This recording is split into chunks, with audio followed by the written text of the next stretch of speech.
What a blast from the past. Motorola is planning to relaunch the Moto 360 in 2025. It first debuted in 2014 as a part of the first crop of Android Wear smartwatch, along with Samsung Galaxy Gear Live and LG G Watch. It was actually the first round smartwatch running Android Wear, despite having the flat tire look.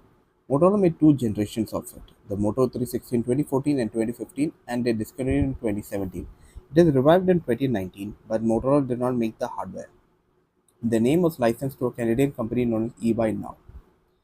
You can now see it at the Moto 360 2025, which will continue to use the round look, which is a bit of a surprise considering the Moto Watch Fit announced a few months ago is a square watch and does not run wear OS.